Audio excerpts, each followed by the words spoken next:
həmkarlarımın əksəriyyəti bu sualla qarşılaşıblar. Niyə?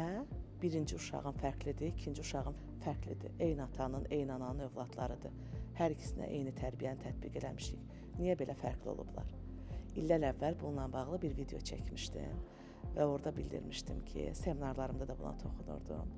Bizə elə gəlir ki, eyni ananın, eyni atanın uşaqlarıdır. Halbuki elə deyil. Çünki birinci övladımızı dünyaya gətirəndə təcrübəmiz, yaşımız, həyata baxışımız, problemlərimiz tamamilə fərqli idi. İkinci övladımızda isə tamamilə fərqli olub mühitimiz, təcrübəmiz, yenə də yaşadıqlarımız, psixoloji vəziyyətimiz və bunun kimi faktorlar. Ona görə biz özümüz eyni olmadığımıza görə yetişdirdiyimiz övladımız da eyni deyil deyirdim.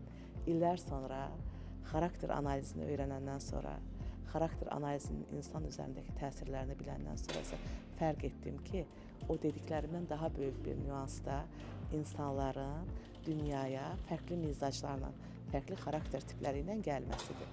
Xarakterlərimiz fərqlidir. Təbii ki, hadisələrə göstərdiyimiz qarşılıqlar da fərqli olacaq.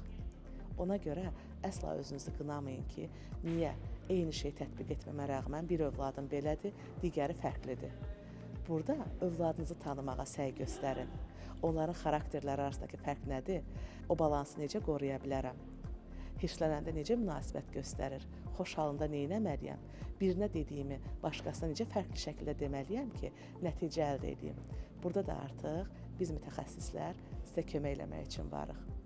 Özünüzə yaxşı baxın.